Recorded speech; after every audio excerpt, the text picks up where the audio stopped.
Hello guys, constellation classes में आपका स्वागत है। आशा करता हूँ कि आप सभी ठीक होंगे। आज हम शुरू करने जा रहे हैं हिस्ट्री घटना चक्र एमसीक्यू सीरीज, जिसमें हम देखेंगे पार्ट 8। तो चलिए देखते हैं। पार्ट 8 में हमारा टॉपिक है अकबर। टॉपिक का नाम क्या है? अकबर। ठीक। तो अकबर से रिलेटेड जो भी घटना चक्र में एमसीक्यू है उसको हम अच्छे से देखेंगे। ठीक, शुरू करते हैं। पहला क्वेश्चन है इसका। पहला क्वेश्चन, निम्नलिखित में से किस स्थान पर अकबर निम्नलिखित में से किस स्थान पर अकबर को हुमायूं की मृत्यु की सूचना मिलने पर गद्दी पर बैठाया गया था? गद्दी पर बैठाया गया था। तो इसका करेक्ट आंसर है ऑप्शन डी, कालानौर। ठीक। अकबर जब कालानौर में था तब उसको खबर मिली कि हुमायूं की मृत्यु हो गई है ना, जिसकी वजह से अकबर को जो है मुगल के राजगद्दी पर बिठाया गया था। ठीक, नेक्स्ट। अगला क्वेश्चन, क्वेश्चन नंबर 2, कह रहा है हल्दी घाटी के युद्ध के पीछे अकबर का मुख्य उद्देश्य क्या था? ठीक। तो इसका करेक्ट आंसर है ऑप्शन ए, राणा प्रताप को अपने अधीन लाना। ठीक। हल्दी घाटी का जो युद्ध हुआ था उसके पीछे अकबर का मुख्य उद्देश्य था कि वह राणा प्रताप को अपने अधीन ले आए या फिर अपने कंट्रोल में ले आए। नेक्स्ट, क्वेश्चन नंबर 3, तेरा हल्दी घाटी का युद्ध किस वर्ष में हुआ था? तो हल्दी घाटी का युद्ध किस वर्ष में हुआ था?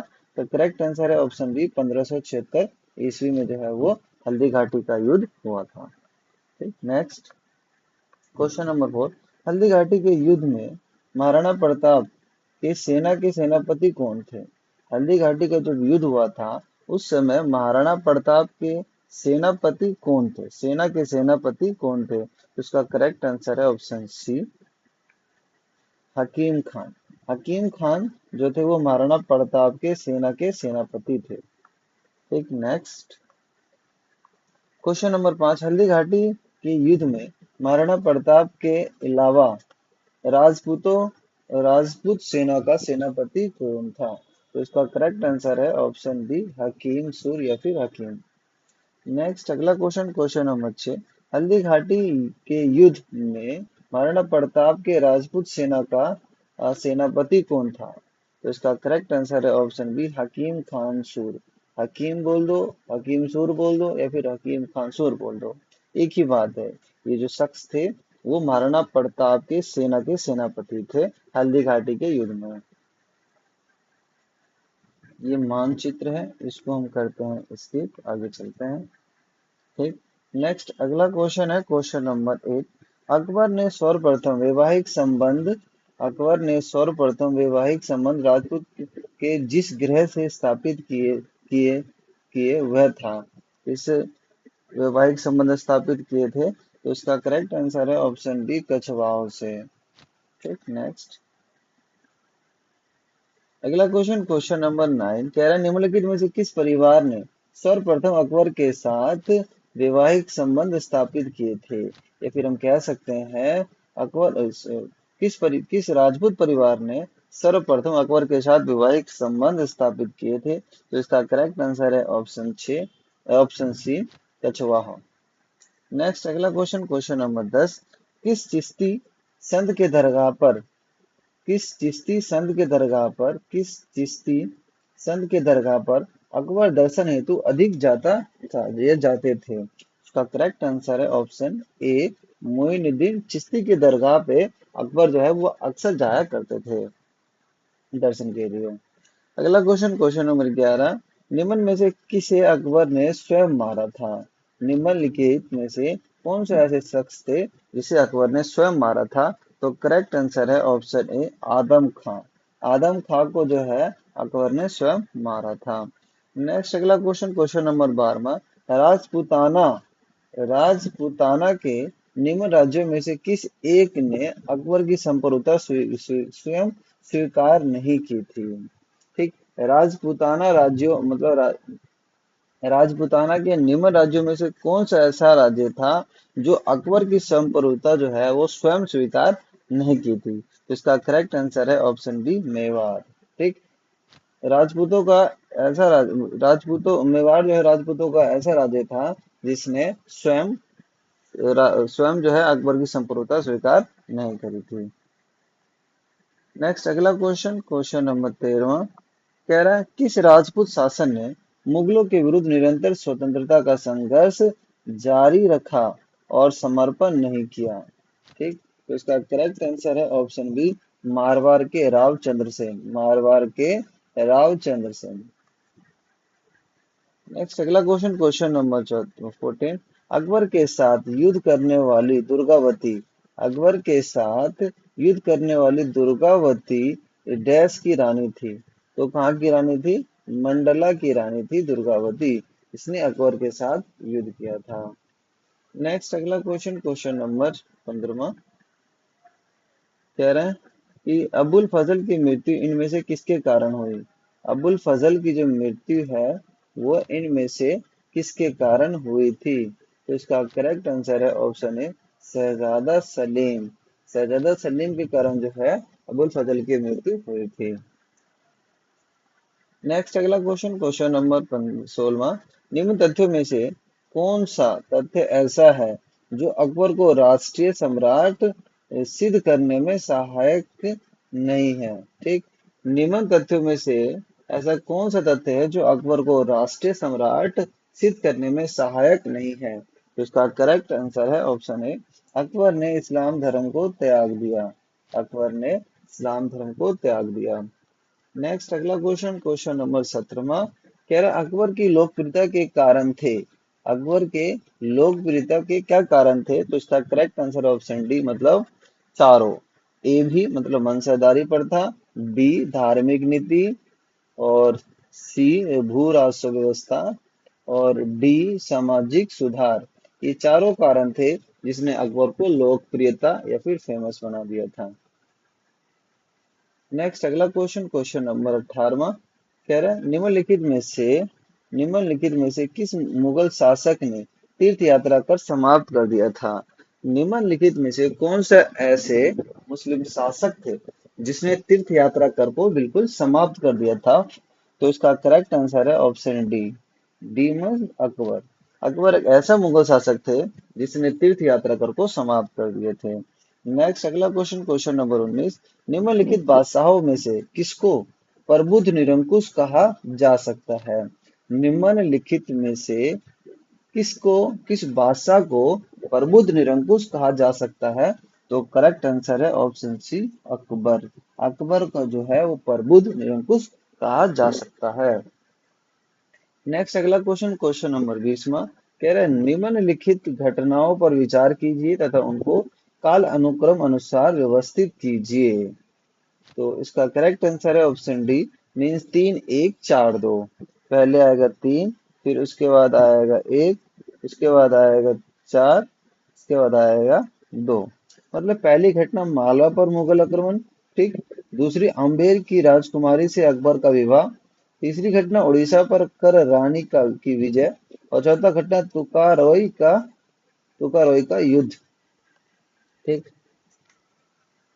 नेक्स्ट अगला क्वेश्चन, क्वेश्चन नंबर 21 कह रहा है निम्नलिखित में से किसने यह आज्ञा दी थी कि आदमी को एक ही स्त्री से विवाह करना चाहिए और तभी दूसरा विवाह कर सकता है जब उसकी पहली पत्नी बांधिया हो?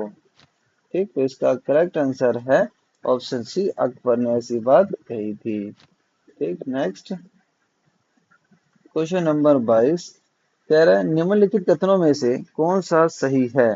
निम्नलिखित कथनों में से कौन सा सही है? तो इसका करेक्ट आंसर है ऑप्शन सी, मतलब 1 और 2 दोनों सही हैं। अब कह रहे हैं अकबर ने लड़कों और लड़कियों की विवाह की आयु निर्धारित करने का प्रयास किया था, ठीक। अकबर ने लड़कियों को अभिभावक के दबाव से अलग स्वयं की इच्छा से विवाह करने की स्वतंत्रता दी थी, ठीक। नेक्स्ट अगला क्वेश्चन, क्वेश्चन नंबर 25 कह रहा है अकबर का शासन जाना जाता है, अकबर का जो शासन है वो किस लिए जाना जाता है?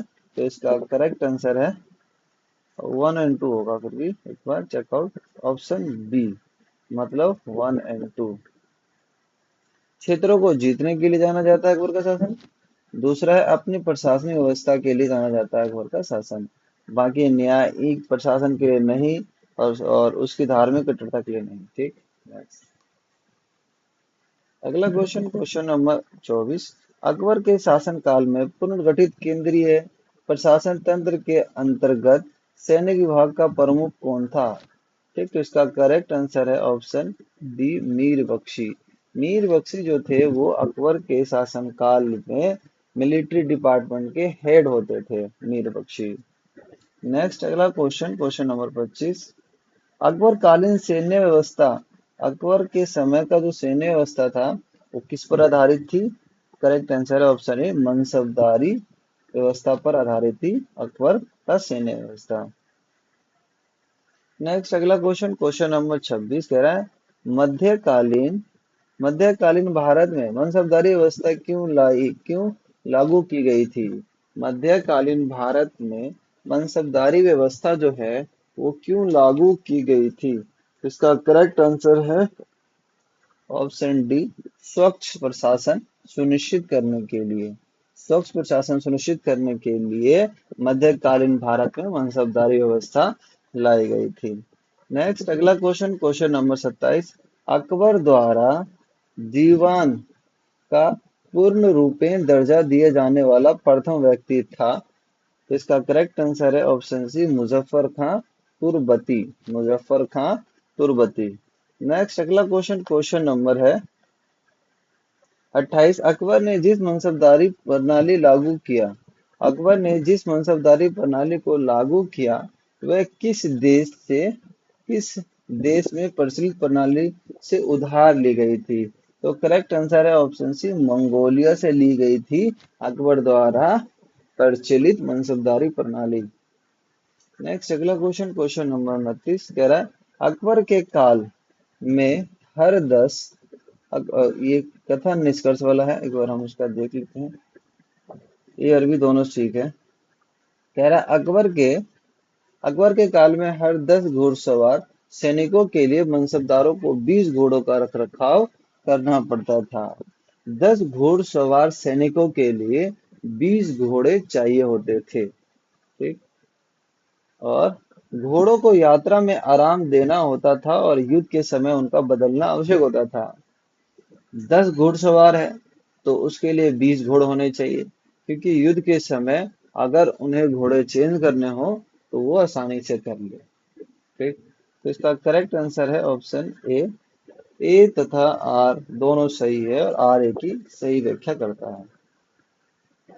नेक्स्ट अगला क्वेश्चन, क्वेश्चन नंबर 30। जब्ती प्रणाली किसकी उपज जब्ती प्रणाली जो है वो किसकी उपज थी? जब्ती प्रणाली किसकी उपज थी? तो इसका करेक्ट आंसर है ऑप्शन डी, अकबर की उपज थी। ठीक, अगला क्वेश्चन, क्वेश्चन नंबर है 31। टोडरमल ने किस क्षेत्र में ख्याति अर्जित की थी?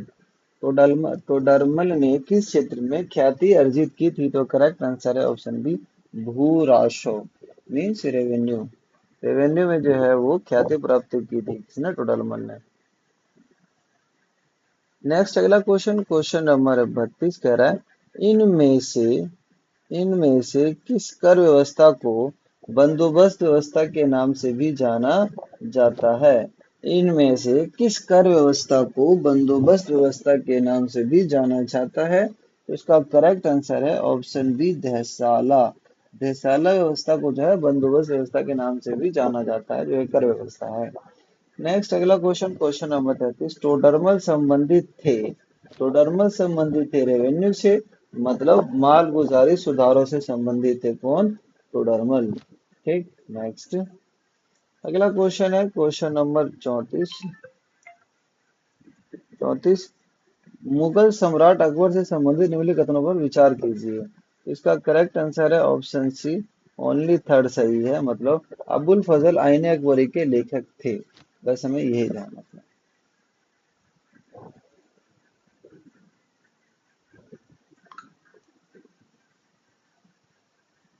अगला क्वेश्चन है क्वेश्चन नंबर 35।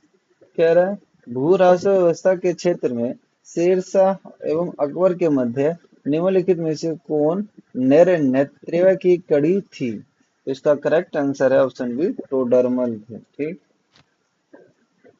नेक्स्ट अगला क्वेश्चन, क्वेश्चन नंबर 36। अकबर काल अकबर काल में भूरासा व्यवस्था की एक प्रसिद्ध नीति आइन ए दहसाला पद्धति किसके द्वारा शुरू की गई? आइन ए दहसाला पद्धति जो है वो किसके द्वारा शुरू की गई थी? तो करेक्ट आंसर है ऑप्शन सी, तो डरमल के द्वारा आइन ए दहसाला पद्धति शुरू की गई। नेक्स्ट अगला क्वेश्चन, क्वेश्चन नंबर 37। अकबर ने दीन ए इलाही किस वर्ष में प्रारंभ किया? किस वर्ष में प्रारंभ किया अकबर ने दीन ए इलाही? उसका करेक्ट आंसर है ऑप्शन डी, 1582 में जो है अकबर ने दीन ए इलाही शुरू की थी। नेक्स्ट अगला क्वेश्चन, क्वेश्चन नंबर 38। दीन ए इलाही का प्रचार किस शासक ने किया? दीन ए इलाही का जो प्रचार है वो किस शासक ने किया? तो वो अकबर ने किया। ठीक, ऑप्शन बी। नेक्स्ट अगला क्वेश्चन, क्वेश्चन नंबर 39। दीन ए इलाही किसके द्वारा प्रारंभ किया गया था? तो अकबर के द्वारा किया गया था। Next question number 40। किस इतिहासकार ने दीन ए इलाही को एक धर्म कहा था? दीन ए इलाही को एक धर्म किस इतिहासकार ने कहा था? तो इसका करेक्ट आंसर ऑप्शन डी, इनमें से किसी ने नहीं कहा था, और किसी ने भी नहीं कहा था कि दीन ए इलाही एक धर्म है। किसी भी इतिहासकार ने ऐसा नहीं कहा। नेक्स्ट अगला क्वेश्चन, क्वेश्चन नंबर 41। इबादत खाना का निर्माण किसने करवाया? इबादत खाना का निर्माण जो है एक शख्स ने कराया, जिसका नाम था अकबर, जो एक मुगल शासक का सम्राट था। अकबर ने कराया। नेक्स्ट अगला क्वेश्चन है क्वेश्चन नंबर 42। तेरा फतेहपुर सिकरी का इबादत खाना क्या था? फतेहपुर सिकरी का जो इबादत खाना था वो क्या था भाई? फतेहपुर सिकरी का इबादत खाना वो क्या था? इसका करेक्ट आंसर है ऑप्शन सी, वह भवन जिसमें विभिन्न धर्मों के विद्वान के साथ अकबर चर्चा करते थे। इबादत खाना एक भवन था जिसमें विभिन्न या फिर अलग अलग धर्म के जो विद्वान होते थे उनके साथ बैठ करके अकबर चर्चा करते थे सभी धर्मों के टॉपिक्स पे या फिर उनके रिलीजियस मैटर पे। ठीक, नेक्स्ट अगला क्वेश्चन, क्वेश्चन नंबर 43। निम्नलिखित इमारतों में से कौन सा इमारत शान फतेहपुर कही जाती है? निम्नलिखित में से कौन सा इमारत जो है वो शान फतेहपुरी कहा जाता है? तो करेक्ट आंसर है ऑप्शन सी, जामा मस्जिद। जामा मस्जिद को शान फतेहपुर कही जाती है। ठीक, नेक्स्ट अगला क्वेश्चन, क्वेश्चन नंबर 44। तेरा कौन सा स्मारक फतेहपुर सिकरी में नहीं है? कौन सा स्मारक जो है वो फतेहपुर सिकरी में नहीं है? ऑप्शन डी, अकबर महल। अकबर महल जो है वो फतेहपुर सिकरी में नहीं है। बाकी स्वर्ण महल है, जो दवाई का महल है, पंच महल है। ठीक, नेक्स्ट अगला क्वेश्चन, क्वेश्चन नंबर 45। कह रहा है दिल्ली में कौन सा ऐतिहासिक स्मारक दिल्ली में कौन सा ऐतिहासिक स्मारक भारतीय तथा फारसी वास्तुकला शैली का उदाहरण है? भारतीय तथा फारसी वास्तुकला का उदाहरण वाला स्मारक, ऐतिहासिक स्मारक दिल्ली में कौन सा है? तो इसका करेक्ट आंसर है ऑप्शन सी, हुमायूं का मकबरा। हुमायूं का मकबरा जो है वो भारतीय तथा फारसी वास्तु शैली का उदाहरण है। नेक्स्ट अगला क्वेश्चन, क्वेश्चन नंबर 46। सुलह ए कुल का सिद्धांत किसके द्वारा प्रतिपादित किया गया? सुलह कुल जो है वो किसके द्वारा दिया गया था? तो करेक्ट आंसर है ऑप्शन बी, अकबर ने सुलह कुल का सिद्धांत दिया था। नेक्स्ट अगला क्वेश्चन, क्वेश्चन नंबर 47। अकबर द्वारा अपनाई गई सुलह कुल जिसका दूसरा अर्थ होता है सार्वभौम शांति तथा भाईचारा, ठीक, की अवधारणा निम्नांकित में से किस पर आधारित थी? तो इसका करेक्ट आंसर है ऑप्शन डी, उपयुक्त सभी। मतलब राजनीतिक उदारता, धार्मिक सहिष्णुता, उदारवादी सांस्कृतिक दृष्टिकोण। ठीक, नेक्स्ट अगला क्वेश्चन, क्वेश्चन नंबर 48। किस मुगल बादशाह के विरुद्ध जौनपुर से फतवा जारी हुआ था? ठीक, किस मुगल बादशाह के विरुद्ध जौनपुर से फतवा जारी हुआ था? तो करेक्ट आंसर है ऑप्शन बी, अकबर। अकबर के खिलाफ या फिर अकबर के विरुद्ध जो है वो जौनपुर से फतवा जारी किया गया था। नेक्स्ट अगला क्वेश्चन, क्वेश्चन नंबर 49। इसमें कथन निष्कर्ष है तो इसका करेक्ट आंसर ऑप्शन सी है। क्या है? Option C. मतलब सी सही, ए सही है और आर गलत है। ये सही है और ये गलत है। देख लेते हैं सही। अकबर ने 1602 ईस्वी में फतेहपुर सीकरी में बुलंद दरवाजा बनवाया था। ठीक। यह निर्माण अकबर ने अपने पुत्र जहांगीर के जन्म की खुशी में नहीं बनवाया था, गुजरात विजय पर बनवाया था। नेक्स्ट अगला क्वेश्चन, क्वेश्चन नंबर 50। निम्न में से किसका निर्माण अकबर ने करवाया था? निम्नलिखित में से किसका निर्माण अकबर ने करवाया था? तो करेक्ट आंसर है ए बी। बुलंद दरवाजा भी अकबर ने बनवाया, जामा मस्जिद भी अकबर ने बनवाया। बाकी ये कुतुब मीनार और ताजमहल है। नेक्स्ट अगला क्वेश्चन है क्वेश्चन नंबर 51। निम्न में से किस मुगल सम्राट ने शिक्षा संबंधी सुधार किए? निम्नलिखित में से किस मुगल सम्राट ने शिक्षा संबंधी सुधार किए? तो correct answer option D, Akbar ने। ठीक। नेक्स्ट अगला क्वेश्चन, क्वेश्चन नंबर 52। कह रहा है कि अकबर द्वारा बनाई गई श्रेष्ठतम इमारतें पाई जाती है। अकबर द्वारा बनाई गई श्रेष्ठतम जो इमारतें हैं वो कहाँ बनाई जा गई है? तो करेक्ट आंसर है ऑप्शन डी, फतेहपुर सीकरी में। नेक्स्ट अगला क्वेश्चन, क्वेश्चन नंबर 53। अकबर द्वारा बनाई गई कौन सी इमारत का नक्शा बुद्ध विहार की तरह है? अकबर के द्वारा बनाई गई कौन सी इमारत नक्शा बुद्ध विहार की तरह है? तो करेक्ट आंसर है ऑप्शन ए, पंचमहल। अकबर ने जो पंचमहल बनाया था उसका पूरा पूरा नक्शा जो है वो बुद्ध विहार की तरह है। नेक्स्ट अगला question, question number 54। Fatehpur Sikri में बादशाह अकबर ने निर्मित कराया था। फतेहपुर सीकरी में बादशाह अकबर ने क्या निर्मित करवाया था? तो करेक्ट आंसर है ऑप्शन बी, पंचमहल। पंचमहल जो है वो कहाँ पे है? फतेहपुर सीकरी में है। Next question number 55। जहांगीर महल स्थित है। जहांगीर महल कहाँ स्थित है? तो करेक्ट आंसर है ऑप्शन सी, आगरा में। ठीक। नेक्स्ट अगला क्वेश्चन, क्वेश्चन नंबर 56। अकबर का मकबरा कहाँ पर स्थित है? अकबर का मकबरा जो है कहाँ स्थित है? करेक्ट आंसर है ऑप्शन ए, सिकंदरा। सिकंदरा में है। ठीक। अकबर का मकबरा कहाँ पे है? सिकंदरा में है। नेक्स्ट अगला क्वेश्चन, क्वेश्चन नंबर है 57। तेरा निम्न में से किस किले का निर्माण अकबर के राज्यकाल में नहीं कराया गया था? तो इसका करेक्ट आंसर है ऑप्शन ए, मतलब दिल्ली का लाल किला। दिल्ली का लाल किला जो है वो अकबर के राज्यकाल में नहीं करवाया गया था, जबकि शाहजहां के राज्यकाल में कराया गया था। बाकी आगरा का किला और इलाहाबाद का किला जो है, इलाहाबाद का किला और लाहौर का किला जो है वो अकबर के शासनकाल में हुआ था। नेक्स्ट अगला क्वेश्चन है क्वेश्चन नंबर 58। ये क्या कर रखा है? करने के लिए कहा है, तो इसका करेक्ट आंसर देख लेते हैं ऑप्शन सी, 3 4 1 2। 3 4 1 2। यह सम्राट, ये है इसका मकबरा। बाबर का मकबरा कहाँ पे है? काबुल में है। बाबर का कहाँ है? काबुल में। ठीक। बाबर का मकबरा कहाँ पे है? काबुल में। और अकबर का भी हमने पढ़ा सिकंदरा में है। कहाँ पे अकबर का मकबरा? सिकंदरा में है। ठीक। मतलब यहाँ पे बी आ जाएगा। यहाँ पे हमारा ए आ जाएगा, यहाँ पे हमारा बी आ जाएगा। ठीक। और जहांगीर का मकबरा कहाँ पे? लाहौर में है। जहांगीर का मकबरा कहाँ है? लाहौर में। और शाहजहां का मकबरा कहाँ है? आगरा में। ठीक। तो इस तरह से हमने मुगल सम्राट के नाम और उसके मकबरों को मिला दिया। ठीक। तो हम देख लेते हैं थोड़ा इसका। बाबर जो है वो 1526 से 1530 तक शासन किया, मकबरा काबुल में है। अकबर जो है 1556 से 1605 तक सिकंदरा में है इसका मकबरा। जहांगीर जो है 1605 से 1627 का मकबरा लाहौर में है। शाह जो है 1628 से 1658 इसका मकबरा जो है आगरा में है। नेक्स्ट अगला क्वेश्चन, क्वेश्चन नंबर 59। ये भी सम्मिलित करने के लिए बोल रखा है। ठीक। तो अब ये क्या है इसका? ये भी राजधानी वाला ही है।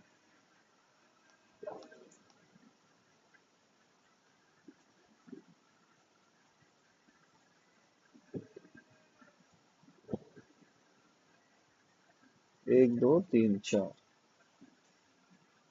इसका सेम सेम ही है। ये मुगल शासक और मकबरे का स्थान अभी हमने पढ़ा था।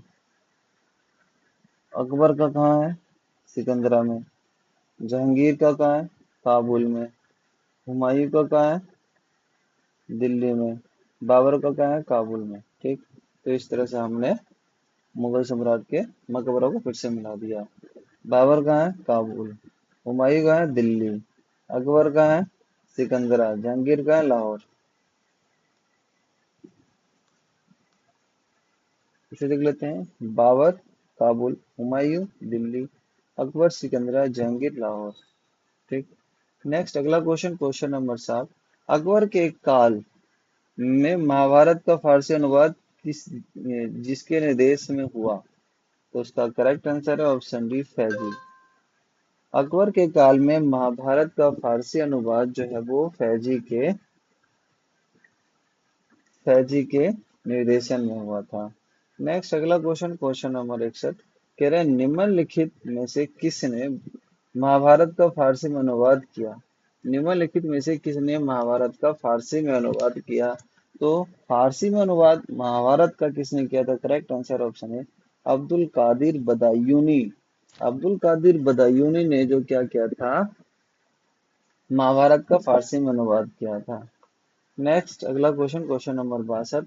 महाभारत के फारसी अनुवाद का शीर्षक, महाभारत का फारसी अनुवाद का जो शीर्षक अब्दुल कादिर बदायूं ने दिया था उसका नाम क्या था? रजम नामा था। ठीक। नेक्स्ट अगला क्वेश्चन, क्वेश्चन नंबर है 63।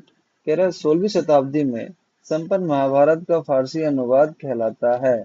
16वीं शताब्दी में महाभारत का जो फारसी अनुवाद हुआ था उसको क्या कहा जाता है? इसका करेक्ट आंसर ऑप्शन बी, रजम नामा कहा जाता है। नेक्स्ट अगला क्वेश्चन, क्वेश्चन नंबर 64। रजम नामा रजम नामा किस हिंदू ग्रंथ का फारसी अनुवाद है? तो इसका करेक्ट आंसर है ऑप्शन सी, महाभारत का जो है वो फारसी अनुवाद है। अब्दुल कादिर बदायूं ने इसका अनुवाद किया था। ठीक। नेक्स्ट अगला क्वेश्चन, क्वेश्चन नंबर 65। अकबर की इच्छा अनुसार किसने रामायण का फारसी में अनुवाद किया था? अकबर की इच्छा के अनुसार किसने रामायण का फारसी में अनुवाद किया था? तो करेक्ट आंसर है ऑप्शन बी, अब्दुल कादिर बदायूं। तो रामायण का और महाभारत का दोनों का जो है फारसी में अनुवाद जो है वो अकबर के कहने पर ही अब्दुल कादिर बदायूं ने करी थी। नेक्स्ट अगला क्वेश्चन, क्वेश्चन नंबर 66। निम्नलिखित में से किसने रामायण का फारसी में अनुवाद किया था? तो इसका करेक्ट आंसर है option D, Abdul Qadir Badayuni. Abdul Qadir Badayuni. Next अगला क्वेश्चन, क्वेश्चन नंबर 67। अकबर सम्राट अकबर द्वारा निम्न में से किसको जारी कलम की उपाधि दी? जरी कलम की उपाधि अकबर द्वारा किसको दिया गया? तो करेक्ट आंसर है ऑप्शन ए, मोहम्मद हुसैन को। मोहम्मद हुसैन को जो है जरी कलम की उपाधि प्रदान की गई थी। नेक्स्ट अगला क्वेश्चन, क्वेश्चन नंबर 68। जैन साधु जो अकबर के दरबार में कुछ वर्ष रहा, जिसे जगत गुरु की उपाधि से सम्मानित किया, वह था, उसका क्या नाम था? करेक्ट आंसर है ऑप्शन बी, हरि विजय सूरी। हरि विजय सूरी जो एक जैन साधु थे, वो कुछ वर्ष तक अकबर के दरबार में रहे और उसे अकबर ने जगत गुरु की उपाधि दी थी। उसका नाम क्या है? हरि विजय सूरी। नेक्स्ट अगला क्वेश्चन, क्वेश्चन नंबर 69। कह रहा वह प्रसिद्ध जैन आचार्य वह प्रसिद्ध जैन आचार्य वह प्रसिद्ध जैन आचार्य कौन थे जिनको अकबर ने बहुत सम्मानित किया? इसका correct answer option B, Hari Vijay Suri. Hari Vijay Suri एक ऐसे जैन साधु थे जिसका अकबर ने बहुत सम्मानित किया और उसको जो है जगत गुरु की उपाधि दी थी। नेक्स्ट अगला क्वेश्चन, क्वेश्चन नंबर 70। कह रहा है मुगल सम्राट अकबर के समय का प्रसिद्ध चित्रकार था, क्या कौन से थे? तो करेक्ट आंसर है ऑप्शन बी, दसवंत। दसवंत जो थे वो मुगल सम्राट अकबर अकबर के समय का प्रसिद्ध चित्रकार था। ठीक, कौन? जसवंत। नेक्स्ट अगला क्वेश्चन, क्वेश्चन नंबर 71, कह रहा है इंग्लैंड की रानी एलिजाबेथ प्रथम, इंग्लैंड की रानी रानी एलिजाबेथ प्रथम का समकालीन भारतीय राजा कौन था? तो करेक्ट आंसर है ऑप्शन ए, अकबर। ठीक। नेक्स्ट अगला क्वेश्चन, क्वेश्चन नंबर 72, कह रहा है भारत में किसके शासनकाल में इंग्लिश ईस्ट इंडिया कंपनी का गठन हुआ? तो इसका करेक्ट आंसर है ऑप्शन डी, अकबर। अकबर के शासनकाल के दौरान ब्रिटिश ईस्ट इंडिया कंपनी ई का गठन हुआ। नेक्स्ट अगला क्वेश्चन, क्वेश्चन नंबर 73, कह रहा है जिस मध्यकालीन भारतीय लेखक ने अमेरिका की खोज का उल्लेख किया हुआ है, तो इसका करेक्ट आंसर है ऑप्शन डी, अबुल फजल। अबुल फजल एक ऐसे मध्यकालीन भारतीय लेखक थे जिसने अमेरिका की खोज का उल्लेख बताया कि अमेरिका का खोज हुआ है। कौन थे वो? अबुल फजल। नेक्स्ट अगला क्वेश्चन, क्वेश्चन नंबर 74, कह रहा अकबर के दरबार में आने वाला पहला अंग्रेज कौन था? अकबर के अकबर के दरबार में आने वाला पहला अंग्रेज कौन था? तो इसका करेक्ट आंसर है option A, Ralph Fitch. Ralph Fitch पहले अंग्रेज थे जो अकबर के दरबार में आए थे। नेक्स्ट अगला क्वेश्चन, क्वेश्चन नंबर 75, कह कह रहा कि अकबर के शासनकाल की निम्नलिखित घटनाओं के काल अनुक्रम अनुसार व्यवस्थित कीजिए। तो इसका करेक्ट आंसर है ऑप्शन ए, ठीक है, जजिया की समाप्ति, इबादत खाना का निर्माण, महजर पर हस्ताक्षर, दीन इलाही की स्थापना। ठीक। अगला क्वेश्चन है क्वेश्चन नंबर 76, जो इस लेक्चर का आखिरी क्वेश्चन है। ठीक। कह रहा है कि अकबर ने बंगाल तथा बिहार को मुगल साम्राज्य में मिलाया। अकबर ने जो है बंगाल तथा बिहार को मुगल साम्राज्य में कब मिलाया था? तो correct answer option C, 1576 Haldi Ghati के युद्ध के बाद। ठीक। तो इस तरह से ये लेक्चर हमारा खत्म होता है जो अकबर पे बेस्ड था। ठीक, धन्यवाद।